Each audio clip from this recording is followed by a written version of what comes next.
샬롬 반갑습니다. 여러분 진리의 선교사입니다. 네, 오늘부터는요 여러분 이제 세 번째 파트로 들어가게 됐습니다. 바로 화학입니다. 와우. 이제 진짜 세 번째 파트가 시작되면서 사실 제가 되게 좋아하는 파트 중에 하나라서 정말 기대가 많이 되는데요. 이번에는 화학이라는 파트입니다.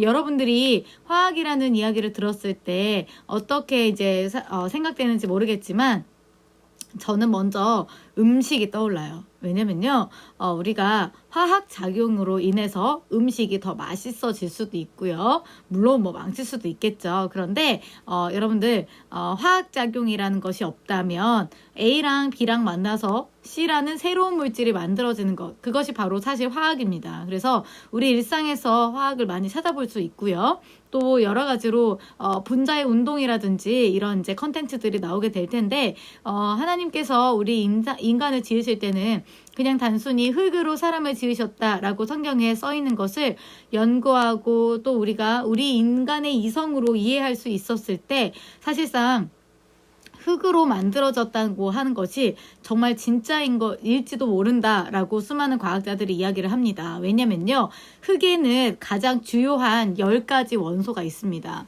그 10가지 원소가 뭐 산소도 있고요, 규소도 있고요, 여러 가지가 있는데 그 10가지 원소가 인간이 만들어지는 주요 원소 10가지와 동일합니다. 정말 놀랍죠.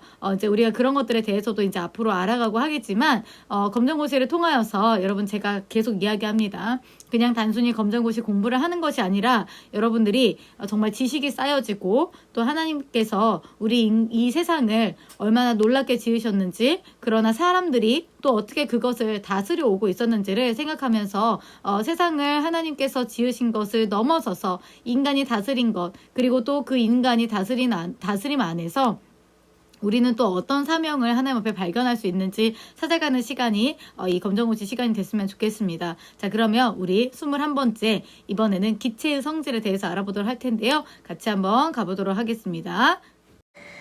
자, 이번에는 이제 우리가 화학을 시작을 첫 번째로 하는 시간인데 이번에는요 우리가 입자 그리고 또 기체 이런 이야기들을 한번 같이 해보도록 할 겁니다. 입자라고 하는 것이 무엇이냐, 먼저로는 물질을 이룬다라고 생각해요. 자, 그러면 물질을 이루는 최소 단위, 물질을 이루는 최소 단위다. 그러면 입자라고 우리가 불러요. 그래서 이 입자가 쪼개지면 물질을 이룰 수 없게 되겠죠. 자, 그래서 이 입자라고 하는 것은 스스로 끊임없이 모든 방향으로 운동하는 것을 이야기합니다. 기체 입자는 서로 멀리 떨어져 있고 그리고 입자 사이에 빈 공간이 있어요. 그러면 액체 그리고 고체로 갈수록 어떻게 될까요? 네, 입자의 사이가 좁아지는 거가 되겠죠. 자, 그리고 이제 입자 모형도 이제 우리가 나중에 앞으로 살펴볼 건데, 자, 입자의 운동에는 두 가지가 있습니다. 첫 번째는 확산이고 두 번째는 증발인데, 자, 먼저 첫 번째 확산을 알아보도록 할 거예요. 자, 우리는 이제 무엇을 알아야 되냐면 이 예시를 알아야 돼. 예시에서 보면은 뭐가 나오죠? 향수 마개를 열면 멀리서도 향수 냄새 맡을 수 있고, 잉크를 넣으면은 잉크색으로 변하고, 음식 냄새가 집안에 퍼져나가고, 바람이 불지 않아도 연기가 주변으로 퍼져나가는 이런 것들을 통해서 모든 입자들이라는 것이 스스로 운동해서 계속 퍼져나가는 것이구나, 이렇게 할 때 확산이다. 이 예시를 보고 우리는 이것이 바로 확산이구나, 이렇게 알 수 있는 거죠. 자, 그래서 확산 속도를 보면은 확산 속도가 언제 이제 빠르냐라는 걸 보면 온도가 높을 때, 입자의 질량이 작을 때, 가벼우니까 잘 날아가겠죠. 그리고 물질의 상태가 고체, 액체, 기체인데 기체일수록 더 잘 일어나겠고, 언제요? 진공 속에서. 왜냐면 아무것도 없는 상태에서 퍼져나가기가 쉽기 때문에 진공 속에서가 더 빠르게 되는 거겠죠. 자, 그 다음에 두 번째로는 이제 증발입니다. 자, 증발도 별표 2개. 입자들이 스스로 운동해서 액체의 표면에서 기체 상태로 변하는 현상이다 라고 했어요. 그래서 증발 같은 경우 이런 거예요. 자, 이제 물이 이렇게 있었어요.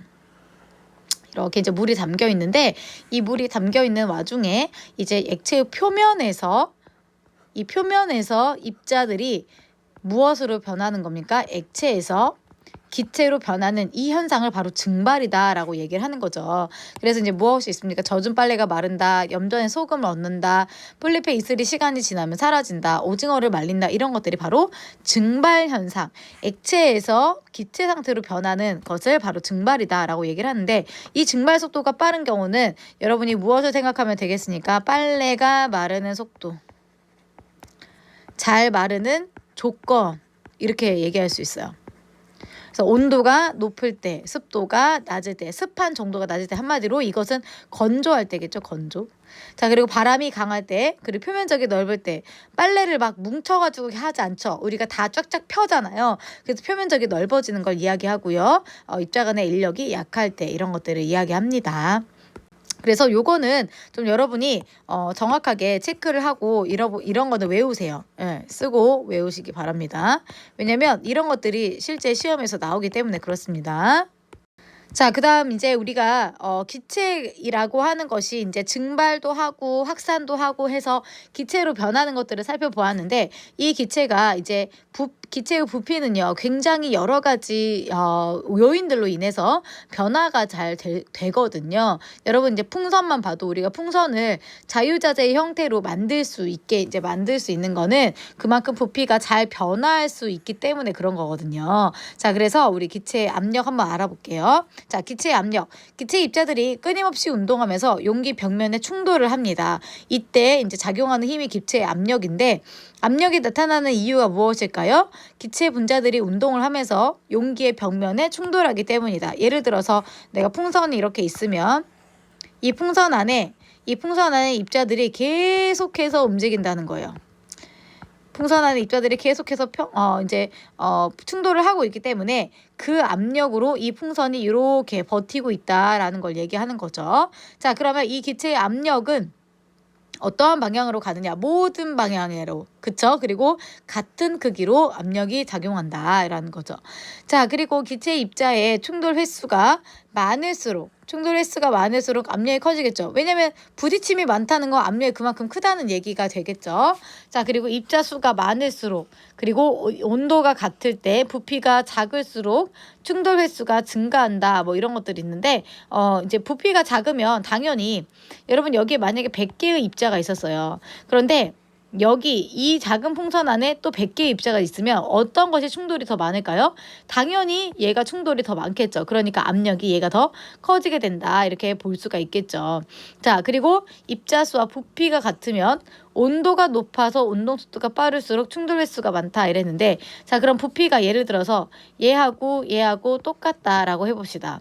얘도 100개고 얘도 100개가 있어요. 그런데 얘는 온도가 10도씨고 얘는 온도가 40도씨예요. 그러면 운동 속도가 얘가 훨씬 더 빨라집니다. 왜요? 온도가 높아지면 운동 속도가 빨라져요. 여러분들 생각해 보세요. 겨울에 운동하기가 좋습니까? 여름에 운동하기가 좋습니까? 차라리 여름에 운동 속도가 더 빠를 수 있겠죠. 겨울이면 추워서 못 하거든요. 운동 속도가 느려져요. 그래서 온도가 높아지면 운동 속도가 높아지기 때문에 이 아이가 바로 충돌 횟수가 더 증가해서 압력이 커지게 되는 거죠. 이거는 우리가 이제 다시 한번 더 이제 뒤에 가서 살펴보도록 할 거고요. 자, 풍선에 공기를 불어 넣을 때의 변화가 이제 그래서 나타나는 건데, 그것도 뒤에 가서 한번 봅시다. 자, 너무너무 중요한 파트입니다. 여러분, 이거는요 다 그리고 외워야 돼요. 오랜만입니다. 또 그리고 외우는 거, 그죠? 자, 보일의 법칙이다라고 했습니다. 보일의 법칙. 자, 보일의 법칙은요, 온도가 일정할 때 기체의 부피가 압력에 반비례한다 라고 했습니다. 기체의 부피가 압력에 반비례한다 라고 했어요. 자, 그래서 PV는 일정, 이렇게 외우세요. 다시 PV는 뭐라고요? 일정. PV는 뭐라고요? 일정. PV는 뭐라고요? 일정. 자, 그래서 P와 V가 있다라고 해봅시다. 이때 P가 10이에요. 그리고 V가 1입니다. 그러면 이제 이렇게 되면은 이제 몇이 되죠? 일정한 10이라는 값이 나온다면 여기에 일정한 값이 나온대요. 그러면 얘를 무조건 다 10으로 맞춰줘야 되거든요. 예를 들어서. 자, 그러면 이럴 때 만약에 얘가 5가 됐다고 해봅시다. 그럼 여기 몇이에요? 2. 얘가 2가 됐다고 해봅시다. 그러면 5. 얘가 1이 됐다고 하면 10. 그래서 P가 줄어들수록, 그쵸? P가 감소할수록 얘는 뭐 하고 있습니까? 증가하고 있죠. 이거는 여기를 V라고 하고 여기를 P라고 해서 바꾸면 얘가 감소하고 얘가 증가하거든요. 그러니까 한마디로 둘의 관계가 어떻다라는 거예요. 그렇죠. 반비례 관계다라고 해서 압력이 작으면 부피가 크고 압력이 크면 부피가 커지는 이런 형태로, 그래서 이제 그래프가 이러한 형태로 이렇게 나오게 될 수 있다는 것입니다. 자, 그래서 이제 무엇을 외워야 되겠어요, 여러분? 그렇죠. 여기 이렇게 해서 외울 수 있도록 합니다. 이렇게 홈워크 그리고 외우기. 자, 그래서 예시를 한번 또 우리가 같이 살펴보면은요, 여러분 뭐가 있어요? 풍선이 하늘 높이 올라갈수록 커지다가 터진다. 과자 봉지를 높은 산 위에 가지고 가면 부풀어 오름. 이거는 여러분 비행기에서도 그러거든요. 과자 봉지가 굉장히 부풀어 있는 것을 여러분 비행기를 타본 친구들 알 수가 있어요. 왜 그럴까요? 우리가 그 일반 이제 우리가 거하는 곳을 이제 대기압이 있다고 하거든요. 대기압이 1이라고 우리가 정의를 내려요. 그런데 하늘 높이 올라갈수록 압력이 적어집니다. 그럼 압력이 적어지면 부피가 어떻게 될까요? 커지게 되는 거죠. 그렇기 때문에 부풀어 오르게 되는 거예요. 자, 그리고 이 주사기 같은 경우도 어떻게 될까요? 피스톤을 누르면 주사기 속 공기의 부피가 줄어들죠. 왜요? 피스톤을 누른다라는 게 뭐죠? 그렇죠. 압력이 있다. 압력이 커진다. 그러니까 어떻게 돼요? 공기의 부피가 줄어든다. 이것을 알 수가 있겠죠. 자, 지금 우리가 말한 이 법칙의 이름 바로 무엇입니까? 보일의 법칙. 이 보일의 법칙은 기체의 부피와 압력의 관계가 어떠하다? 반비례 관계다. 이렇게 할 때 이렇게 써주는 거예요. 그쵸? 그래, 역수 관계다. 이렇게 이야기할 수 있게 됩니다. 자, 두 번째로는 이제 정말 중요한 또 이제 두 번째 법칙입니다. 바로 샤를의 법칙인데, 압력이 일정할 때 기체의 부피와 온도가 어떻게 돼요? 일정한 비율로 높아지면 증가함. 그러니까 뭐예요? 얘네는 무슨 아이겠어요? 비례한다라는 걸 알 수 있어요. 그러니까 이제 그쵸? 우리 그래프가 어떻게 나타나요? 이렇게 비례하는 그래프로 나타나게 되는 거죠. 근데 여러분 여기 보면은 이제 여기가 온도가 0인 경우인데요. 부피가 어느 정도 있네요. 온도가 0인데 부피가 0이 되면 안 되는 거인 거예요. 그래서 모든 부피들이 모두 다 어떻게 해요? 일정한 양을 온도가 아무리 0도씨다 할지라도 가지고 있을 수 있는 것이 필요하고요. 그때부터 쭉 해서 일정한 비율로 증가하게 되는 것을 바로 샤를의 법칙이다라고 이야기를 하고 있습니다. 자, 그래서 여기 부분 이것도 우리가 홈워크로 쓰고 외워야 합니다. 특별히 여러분 아까 보일의 법칙도 마찬가지지만 이 그래프를 보는 게 너무너무 중요해요. 그래프 무조건 시험에 나옵니다. 여러분 무조건 외우셔야 돼요. 자, 그래서 이제 뭐 여러 가지 이런 것들이 있지만 이거를 다 외울 필요가 없어요. 여러분 한번 살펴보세요. 온도가 제일 큰 건 뭐예요? 다. 기체의 부피가 제일 큰 건 뭐예요? 다. 왜냐면 부피가 커질 때 온도가 커질 때 부피도 커지기 때문에 그렇죠. 그다음 입자 운동 속도는 그럼 누가 제일 빠르겠어요? 다가 빠르죠. 왜요? 온도가 높을 때 운동 속도가 빠르다고 말했어요. 그럼 입자 사이의 거리는 누가 더 클까요? 당연히 다죠. 왜냐면 부피가 커지니까. 이건 부피와 관련된 이야기고 이건 온도와 관련된 이야기인 거예요. 자, 그리고 기체의 압력은요. 압력은 제가 뭐 한다고 했어요? 압력이 일정할 때라고 했기 때문에 모두 압력이 일정하다 이렇게 이야기할 수 있게 되는 거죠. 자, 여기에도 보면은 여러 가지 이제 우리가 예시들을 볼 수가 있는데 따뜻한 물에 대면은 찌그러진 탁구공이 펴져요. 왜요? 기체 속 온도가 높아져서 부피가 증가하기 때문에 그렇다. 그다음 두 번째, 열기구는 커다란 풍선을 달고 날아다닌다고 했어요. 그러면 열기구 속의 공기 온도가 높아지면 부피가 증가하기 때문에 이제 하늘을 날아다닐 수 있고, 그 다음에 여름철에 자동차가 한참 달리면 타이어가 팽팽해져요. 왜요? 그쵸? 타이어에 들어있는 기체의 온도가 높아지기 때문에 그렇죠. 자, 이런 것들을 통해서 우리가 샤를의 법칙이 이러한 거구나라는 걸 알 수 있게 됩니다.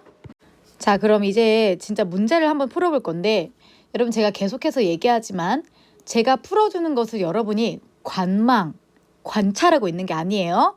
먼저 한번 풀어보고 그 다음에 틀려도 상관없어요. 검정고시 때 가서 안 틀리면 되는 거지 지금 틀려도 상관없으니까 무조건 도전하고 여러분 실패할 경험을 할 각오를 하시고 문제를 풀어보시고 이해가 안 됐으면은 어느 부분이 이해가 안 됐는지 번호 위에다가 다 써주시면서 한번 문제를 풀어보도록 하겠습니다. 자, 지금 잠깐 멈추고 풀고 그 다음에 이어가도록 할게요. 멈추고 풀기 시작. 자, 다 됐죠? 자, 그러면 한번 우리 같이 풀어보도록 하겠습니다. 자, 문제를 보니까 압력이 일정할 때 온도가 높아지면 이렇게 됐고요. 온도가 일정할 때 압력이 높아지면 이게 중요해요. 무엇이 높아지는가? 자, 온도가 높아지면 기체의 부피가 어떻게 될까요? 온도가 높아지면 그 안에 있는 공기 온도가 상승되면서 부피가 이제 점점점 증가하게 되겠죠. 그래서 답은 일단 1번하고 2번은 아니겠네요. 자, 근데 압력이 높아지면 이래서 자, 그러면 압력이 높아지면 어떻게 되는 거예요? 자, 사실 2번에 지금 이 그림하고 똑같은 건데 압력이 증가되니까 어떻게 돼요? 부피가 줄어드는 것을 볼 수 있겠죠. 그래서 답은 3번이다. 우리가 이렇게 말할 수 있는 거고요. 저는 여러분한테 물어보고 싶어요. 자, A가 어떠한 법칙이고 B가 어떤 법칙인지. 자, 온도가 높아지는 거 뭐랑 관련 있죠? 샤를. 그쵸? 압력이 높아지는 건 보일. 이렇게 해서 여러분이 외우고 계속 알고 있어야 됩니다. 자, 이번에는 3, 4, 5번을 같이 한번 풀어보도록 할 건데요. 자, 세 번째 보면은 분자 운동을 물어봤어요. 자, 분자 운동에는 제가 두 가지가 있다고 했습니다. 뭐와 뭐죠? 자, 확산과 증발입니다. 이 둘 중에 하나예요. 그러면 여러분 한번 읽어보세요. 자, X표면에서 분자들이 기체로 되는 현상이고 물에 젖은 빨래가 마르는 현상이니까 확산일까요? 증발일까요? 당연히 그렇죠. 증발이다. 이렇게 할 수 있겠죠. 그러니까 이런 것들 여러분의 키워드를 잘 알아놔야 돼요. 그리고 이것이 무엇을 의미하는지도 알아야 되고 그래서 액체 표면에서 그리고 기체로 되는 거 당연히 증발이다 이렇게 할 수 있겠죠. 자, 그 다음에 4번입니다. 정말 중요한 문제죠. 이런 문제는 너무너무 중요한 문제고 앞으로도 계속 나올 수 있습니다. 자, 기체의 압력과 부피의 관계. 자, 압력과 부피의 관계니까 어떤 법칙이죠? 여러분이 얘기해 보세요. 보일입니까? 샤를입니까? 보일입니까? 샤를입니까? 그렇죠. 당연히 보일의 법칙이니까 샤를은 온도와 관련이 있다고 했습니다. 부피와 온도. 그렇죠. 자, 그래서 압력과 부피의 관계니까 보일의 법칙인데 이 보일은 압력과 부피가 자, 압력이 커질수록 그러니까 누르는 힘이 커지면 부피는 당연히 여러분 풍선 생각해 보세요. 풍선을 계속해서 누르면 어떻게 될까요? 부피가 줄어들겠죠. 그래서 반비례 관계 있습니다. 자, 반비례 관계 있는 그래프를 찾아라 이렇게 돼 있는데 여러분 자, 이거는 약간 수학적인 머리예요. 비례관계는요. 이렇게 생긴 걸 비례관계라고 하고요. 반비례관계는 이렇게 생긴 거. 이건 그냥 외우면 되는 거고요. 자, 반비례관계는 하나밖에 없죠. 몇 번입니까? 2번입니다. 이렇게 되는 거예요. 자, 그 다음에 이제 5번을 우리 같이 한번 살펴보도록 할게요. 여기 한번 좀 지울게요, 여러분. 자, 만약에 못 썼으면은 그 전으로 돌아가면 돼요. 자, 온도가 일정할 때 어떤 기체 압력과 부피. 자, 압력과 부피니까 어떤 것에 이제 해당합니까? 그렇죠. 방금 했던 우리 보일의 법칙입니다. 그런데 압력이 2기압일 때 이 기체의 부피는 자, 이런 문제는요, 여러분. 정말 그래프만 볼 줄 알면 이게 보일의 법칙이든 뭐든 이 그래프를 볼 줄 아는 눈만 있으면 여러분 다 맞출 수 있어요. 여러분이 외계인이 아닌 이상 여러분 다 맞출 수 있단 말이에요. 내 이 말을 이제 한국말을 했으니까 한국 사람이면 다 알아듣잖아요. 그래서 열심히 이제 해야 되는데 자, 압력이 2기압이라고 했어요. 자, 그럼 압력이 어디 있습니까? 여기 있습니까? 여기 있습니까? 그렇죠. 압력 여기 있죠. 자, 그럼 압력에서 2를 찾았어요. 2기압이라 했으니까 2를 찾아서 쭈르르륵 올라가니까 여기네요. 이 점이니까 부피가 몇이에요? 4. 그래서 2번이 되는 거예요. 여러분 이거보다 더 쉬운 문제 있으면은 또 있겠죠. 뭐 있겠지만 어쨌든 이런 문제들을 정말 여러분들 과학의 경우에는요. 자료 해석이 너무너무 중요하기 때문에 우리가 표를 보는 연습 그리고 또 그림을 보면서 하나하나 체크하는 연습들을 우리가 같이 해나갔으면 좋겠습니다. 자, 오늘은 여기까지 하도록 하겠고요. 이와 관련된 문제들이 계속해서 나올 테니까 자료 해석하는 부분 그리고 또 계산하는 부분들 이런 것들 여러분들이 잘 연습해 가시길 바랍니다. 자, 그럼 오늘 여기까지 하고 마치도록 하겠습니다. 감사합니다.